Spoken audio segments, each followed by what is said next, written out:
Tubifurije byiza mwese mudukurikira umunsi ku munsi ku nyungu z'amakuru ajyanye n'umutekano politiki na diplomasi muri kano karere k'ibiyaga bigari ndetse n'ibitangazwa hirya no hino mu isi. Igitondo cyiza gicamutse n'umugoroba mwiza kuba twumvira Kigali mu Rwanda, Kampala muri Uganda, Gitega mu Burundi ndetse na Kinshasa Repubulika Iharanira Demokarasi ya Kongo. Turakomeza mu bice by'uburasirazuba iki gihugu. Ruhande rwa Kinshasa ruratunga gatoki AFCM 23 ishinzwe gukomeza kurunda abasirikare no kugira amajanja umujyi wa Uvira.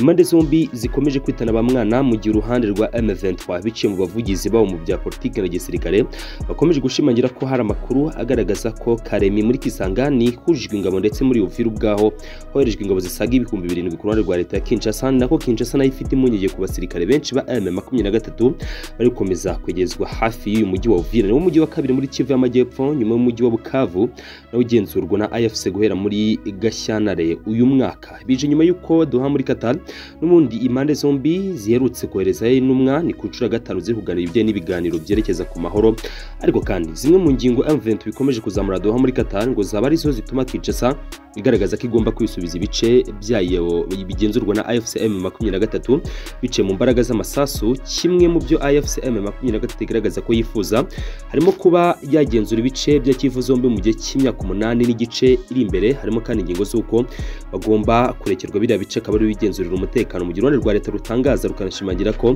utakizera umutekano w'abasivili mu gihe biriya bice biri mu maboko ya AFCM 23.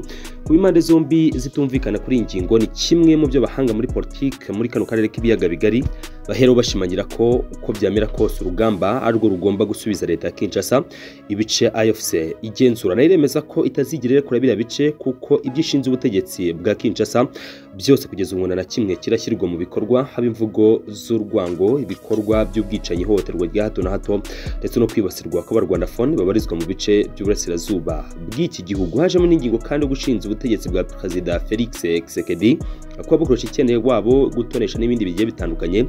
Byose rero byatangiye ari ikibazo kireba abarwandafone mu bice by'uburasirazuba bw'igihugu.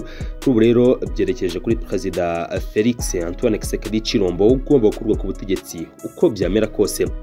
Kandi ikomeje kwegeranya imbaraga za diplomasi na politiki nk'uko igitangazamakuru Jeune Afrique cyabigarutseho mu masaha yatambutse.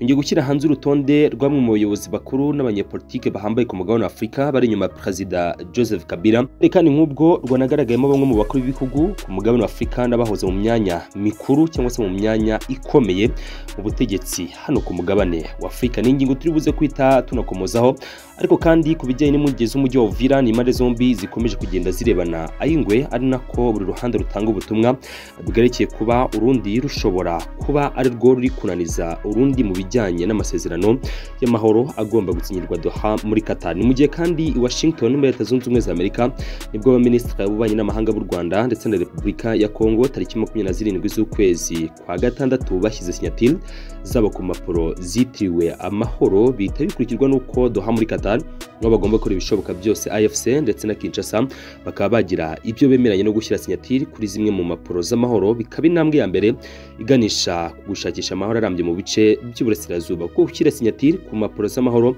bisobanuye ko ako kanya urugamba rugiye gusozwa kuko Kinshasa nyuma yaho gato yuko bashyize sinyatire ku mapuro z'amahoro Madame Therese Wagner Kayikwamba nabwo yasaduka amakuru agaragaza ibyo bacancuro bashya bo muri Colombia bahawe akazi. Ni nabwo hamenyekanye amakuru yuko hari ibihumbi 630 by'ingabo byateguwe ngo bifate Goma ndetse na Bukavu n'indi mijyi ikomeye n'ibindi bice amateritwari agenzurwa na AFC guhera batangira urugamba uturutse mu mujyi wa Bunagana ndetse n'ibindi byerekezo bigiye bitandukanye. Kuba AFC ku ruhande rumwe ishobora kuba yategura urugamba urundi kagaruka mu biganiro, kimwe mu bintu bikomeje kugenda biteza urujijo ndetse binagaragara ko isa ku yindi bishobora kuvamo intambara nayo dushobora kuvuga ko itoroshye mu gihe impande zombi zo zikomeza kugenda zirebana y'ingwe muri rusange.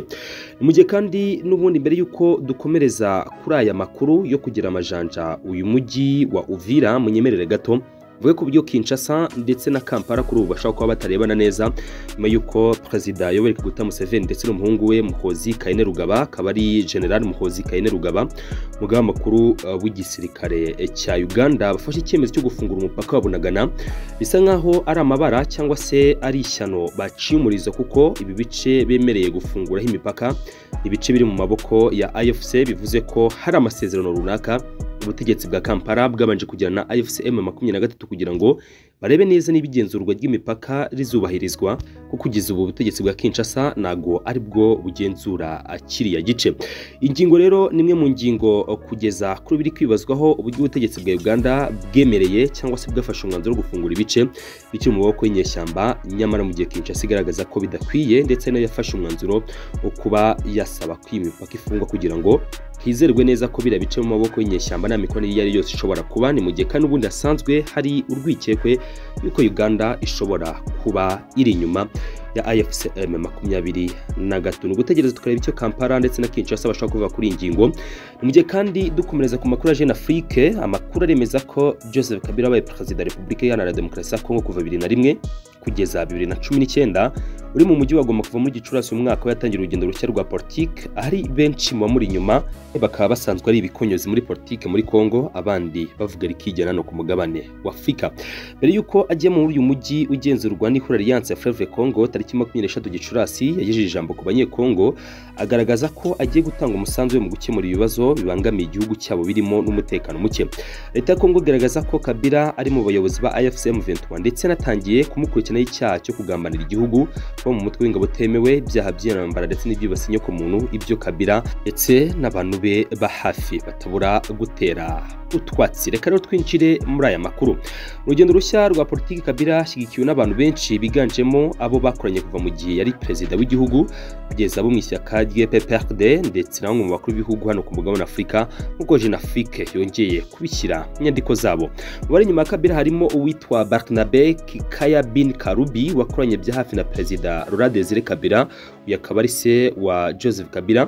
Uyu munyapolitike yanabaye umwe mu bajyanama b'abizerwa ba Joseph Kabila. Uyu Karubi yabaye minisitiri w'itumanaho ku butegetsi bwa Kabila, aba umunyamabanga wihariye ndetse n'umunyamabanga mu bijyanye na diplomasi. Yahungiye muri Afurika y'Epfo muri Nyakanga 2021 ubwo yashinjwaga uruhare mu ikoreshwa nabi ry'amakarita ya banki ifitanye isano n'inyerezwa ry'amafaranga ritabura kuvugwa Repubulika Iharanira Demokarasi ya Kongo.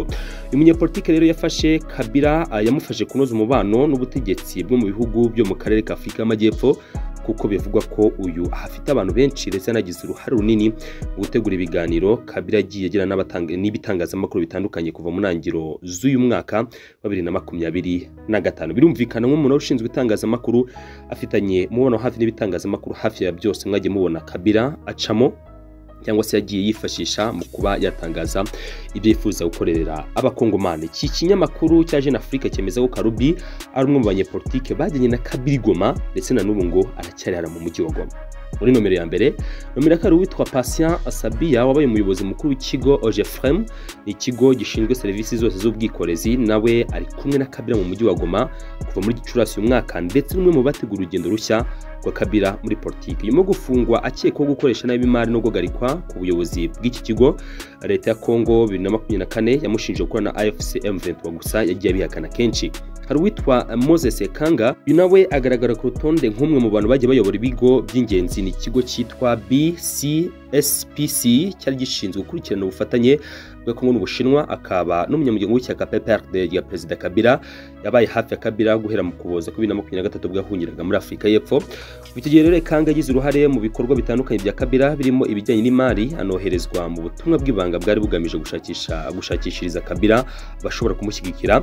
Muri Werurwe rero Kanga yagiye Washington kuganira n'abayobozi baho, nyuma yaho agiye mu guhuza cyangwa se yagiye agaragara mu buhuza bwa Kongo n'u Rwanda mu myaka n'ubundi yagiye ibanza. Urugero nko muri ntangiriro za 2022 uyu mugabo n'ubundi yagiye agaragara mu ntumwa zifashishijwe mu kuba habaho ibiganiro hagati y'u Rwanda ndetse na Repubulika ya Kongo. Hari uwitwa Raymond Chibanda uyobora ishami ry'ihuriro FCC rishinzwe gukemura ibibazo, akaba ari mu buhungiro, n'umwe mu bashyigikiye urugendo rushya rwa Kabila nk'umuntu bakora igihe kirekire.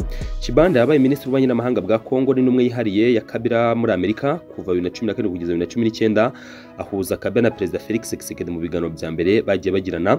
Uyu mudiplomate kandi washize umukono ku masezerano ya leta ya Kongo yagiranye n'umutwe witwa Junior M23 mu gihe cy'ubutegetsi bwa Kabila, nawe ni umuntu w'ingenzi. Hari kandi witwa Dr Nehemi Mwiranya, uyu yabaye umuyobozi mukuru w'ibiro by'umukuru w'igihugu ku butegetsi bwa Kabila, nawe n'umwe mu bajyanye nawe i Goma, bivugwa ko ari mu mujyi wa Goma. Rero Mwiranya niwe wateguye ijambo Kabila yeje ku banyekongo tariki 23 Gicurasi ndetse ni nawe uhuza Kabila na bamwe mu batavuga rumwe n'ubutegetsi bwa Kisekedi. Mu gihe Kisekedi na Kabila bari baremeranyije gusaranganya imyanya muri leta, Mwiranya niwe wayoboye abahagarariye ikuriro FCC n'irindi kuriro ryiswe Kashi muri ibyo bihe byabo. Mu Kuboza rero ubwo Kabila 2023 ubwo Kabila ajyaga mu buhungiro agiye kuba muri Afrika y'Epfo, gusa yaje kwimurirwa muri Namibia na Zimbabwe bitewe n'umubano wa Kisekedi na Cyril Ramaphosa urushaho kuba mwiza. Perezida wa Namibia Netumbo Nandi-Ndaitwah wamaze imyaka myinshi abanye neza na Kabila, ni umubano mwiza ukomoka ku bushuti Kabila yagiranye n'umugabo wa Netumbo ni Brigadier General Ephras Denga Ndaitwah wafashije Laurent Désiré Kabila mu ntambara ya kabiri ya Kongo. Kabila kandi yagaragaye mu banyacyubahiro bitabiriye umuhango wo gushyingura Hage-Geingob ubwo yitabaga Imana wahoze ayobora Namibia 2024 ndetse na Sam Nujoma muri 2025, bombi babanye neza na perezida wa Namibia. Bakuru b'ibihugu bashyigikiye Kabila harimo kandi perezida wa Zimbabwe Emmerson Mnangagwa wamuhaye ubuhungiro ubwo yavuga muri Afrika y'Epfo.